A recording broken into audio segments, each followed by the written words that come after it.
welcome back to the channel. I'm Anita. If you're new here, do well to subscribe. If you're a returning subscriber, thanks for always sticking around. So guys, today's video is a highly requested one. I know you guys are seeing my teeth, but pardon me, I'm still trying to get used to talking with these braces. It's a story for another day, guys. We'll get to talk about my braces some other time. So today's video, just like the title states, I am going to be comparing my salary as a domiciliary carer to earning a salary as a support worker. So if you've been following my channel, you will know that I switched from being a domiciliary carer to a support worker.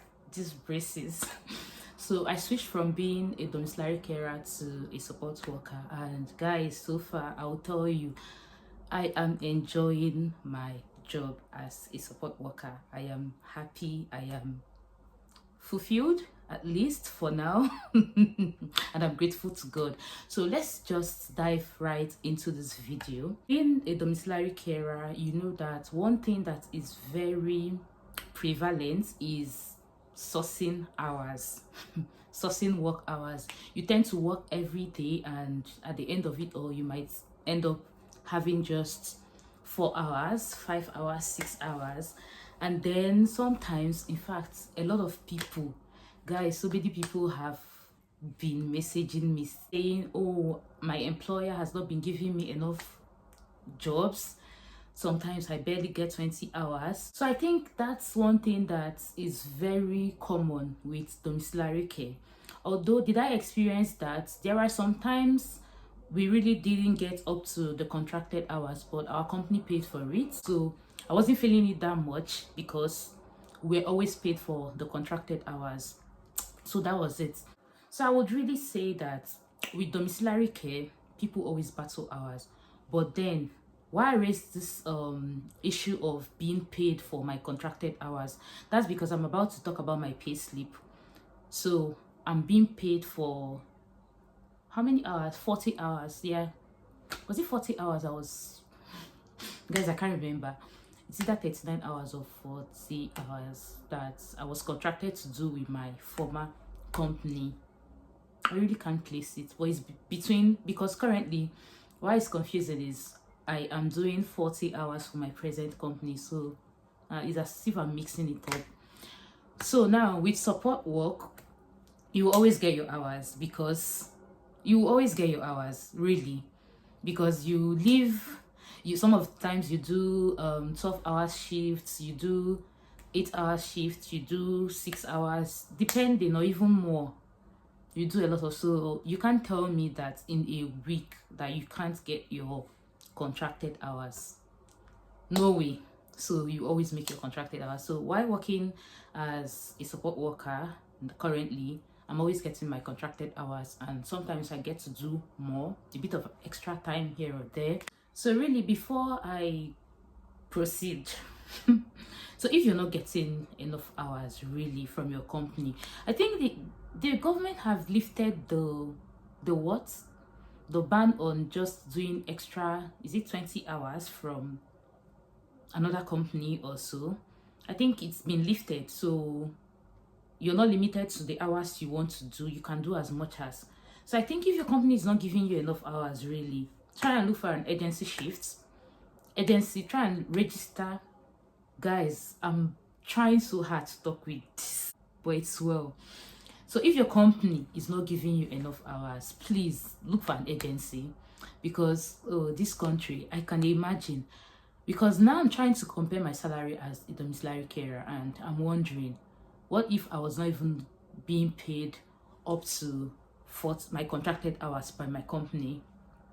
How would I have coped living and staying in the country? So if you're not getting enough hours, please and please and please find agency shifts. But it's just that the more you work, the heavier you're taxed, if that makes sense. So currently I am still stuck with my company. I've picked a little bit of I've done a little interviews here and there, but I don't know why I've not really summoned or garnered the courage to work for another company. Yes, so that's the point. So currently I'm just with my company. If there is any extra shift I'm doing now, I'm doing it with my company. In fact, I think what is scaring me is the trauma I had as a domiciliary carer, having to walk around. I think that was my problem, really, because now if I'm to work with another agency, I would have to keep moving around, like going to transporting myself. And in Somerset, if you live in Somerset or areas within, the buses really don't turn up as much as it does. In fact, thank God my house is just 15 minutes walk to where I work. It's less than 15 minutes walk. It's just when I just want to walk slowly to work, I spend like 15 minutes. So it's roughly, if I'm rushing, it's roughly 11 to 12 minutes trekking. So I don't bother about the buses, but anytime I want to leave Somerset, I try to plan myself, because you might end up not getting a bus or all of that. The buses turn up, some turn up 1 hourly. So if you're in Somerset, you should know about this. Even Taunton, Bridgewater, areas around, really, the buses are not so good. So I think that's what is restricting me from picking extra shifts, because from agencies, because you have to keep going from maybe home to home, depending if you're doing a care, if you're picking agency shifts for working in care homes, really. So you have to keep transporting yourself to care homes and all of that. I think I'm talking too much, but just bear with me, guys. I'm not even supposed to be talking so much. So that's the point. Now get agency shifts, really, if you're not getting enough, because man, how would you be paying your rent and all of that? Please just get agency shifts. That's one. Then one thing I've learned in this country, really, guys, one thing I've learned is not by manpower. It's not my manpower. A lot of news have been trending, carers dying, this, that. Guys, seriously, it's not even their fault. People keep saying, what's it called? Sorry I'm deviating, but you guys, I think sorry I'm deviating, but really, these people dying is not their fault. Once you come into this country with that mindset of you're just here to make money, really, sometimes your body will be telling you it's weak. You'll be like, I did yesterday, let me just do today. Now, so that's just how it works. So if you're really not so, how will I say it? I don't know the grammar to use actually, but if you're not strong-willed, how will I say it? Or is it principled? So if you lack that principles, like, you might find yourself not so easy to control, because is it self-control? Should I even call it self-control? If you wake up in the morning and then you check what is in your account, and then you're like, oh, I need more shifts because I need to get this, I need to get that, and just that's how it starts. People have so many responsibilities, and it's only when you wear the shoe, that's when you know how it hurts. Some people we actually brought in here maybe by their family as even their their savior or something, and then these people need to work and send money home. So don't be so, how will I say it, don't be so quick to judge people or to condemn and say, she wants to pack all the money. It's not by packing money, it's not this, it's not that. It's only that person that knows where it hurts. It's only that person that knows what or where the money goes to, or what is eating the money. And some people, it's really reasonable things, like trying to send money home, maybe because your parents maybe sold the land to send you in here, so of course you need to help out your other siblings also. So many things, really. People that borrowed money to come, of course, will have to pay the debts, and it hurts and then you come in here, you see a lot of bills taking your money, and at the end you're left with nothing. You want to increase, but please, the only thing is, as we're all striving hard, that's just the only thing I can say. As we're all striving hard, please just understand that at the end of it all, you need to take care of yourself. If your body's telling you no, I know it's hard to say, oh, it's ordinary headache, it's this, is that. Just, I mean, just try and take a break, really. Don't just say, oh, this person is just working to pack out the money. Where the money they can, where guys, the money is not even, by the time you just finish up with your bills, really, you might be left with nothing. Sincerely, you might be left with nothing. So that's that. And also, one thing I realized, back to what I was saying, is not really by manpower. You know that saying, that assertion that they say, it's not by hard work, it's not by working hard, it's by working smart. It was in this country that I realized it. So it's not by hard work, really. There are some people the tech people there are some people seated comfortably, even working remotely, and they're not even stressing, and then they're earning ×3 of your salary, and then you're there working from pillar to post, entering buses, going on night shifts, going on day shifts, doing everything, and yet you're being paid the minimum wage, or maybe a little bit above the minimum wage. So you see, I learned that it's not by working hard. You might jump all the buses, do 6 days in a week, and at the end of it all, when you calculate, when your salary comes in, you just see that it's really not a lot. You might end up struggling. If you don't, is it cut your coat according to your cloth? Something of that sort, but really, that's it. So, into the video. So as a domiciliary carer, I was paid what? Gang. I was paid what? Is it fortnightly? What's the English they use? So 2 weeks. Every 2 weeks. Yes. So I was paid every 2 weeks. But I'm just going to make it easier. So I'm just going to say what I earn in a month as a domiciliary carer. So yes, as a domiciliary carer, I was earning 1,300 and what? 300 and something. Yes, that is after tax. Yes. So even if I do extra shifts or I do anything, the truth is it's still within that 1,003 to 1,400 monthly, although we are paid every 2 weeks. Thing is, don't just get it wrong. There are some domiciliary carers that earn more than that. Some of my colleagues who were in some branches that had a lot of clients, I think they were earning more than that. But for the purpose of this video, I'm talking about myself. That's the one that I'm sure of, really, myself. So I was earning between 1,300 to 1,400 monthly. That's roughly, I don't need to convert it, people can do the conversion, really. So that's it. But as a support worker,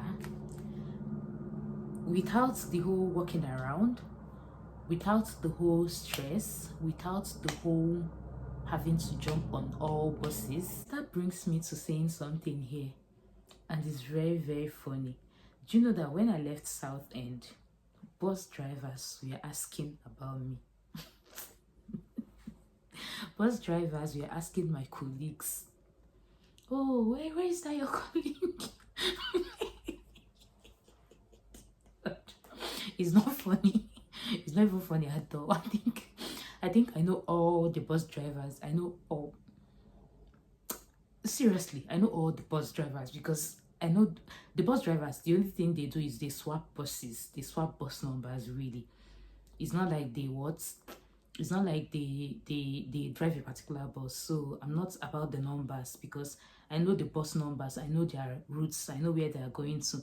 But I'm talking about the bus drivers themselves. I know all of them, and I think they know me. For them to be asking about me, they know me. Hey God, it's not funny. So back to what I'm saying, as a support worker, without this whole stress and all of that, I earn between 1,800 to 2,000 pounds. By the time you do your extra shifts and all of that, you might be earning up to 2,200, 2,300. It depends, a bit of an extra shift here and there. that's it. But with domiciliary care, the times I did extra shifts, really, it was used to settle the debts I was it was used to settle the debts I was owing from the previous months that I was paid for my contracted hours, even when I've not done it. So that's the point. So now, if you're considering, because so many questions, but I think I'm going to leave this for the next video. Really, so many people are asking. I got an offer after I've watched your video on how you left domiciliary care. I'm scared. Don't be scared for anything. I did it. I survived. You can do it. You can survive. Really, I didn't have more. It's not like I had muscle. It's not like I have manpower. I'm huge or anything. If small me can do it, every other person can do it. Really, if you get the opportunity to come in as a domiciliary carer, really don't think twice. Come in. Just come in and take your time, you know, because coming in as a domiciliary carer or starting as a domiciliary carer really has its own advantage and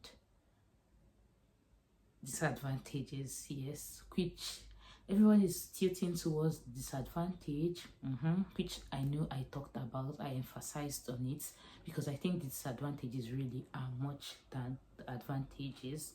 But then it still doesn't mean that it's not worth trying, because you really learn a lot.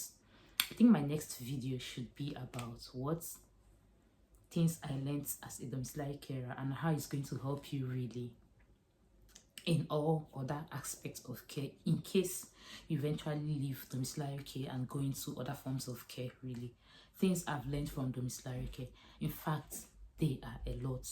Sometimes my colleagues that really were tier 4 holders, formerly tier 4 holders, they do things and then I'm like, and maybe or something, let's say we're not just tier 4 holders, most of them are say tier 4 holders. I think they were working in care homes, and some of them were working where not really they were not doing domiciliary care. I think some of them really dreaded domiciliary care because you rarely hear them say, oh, I did domiciliary care.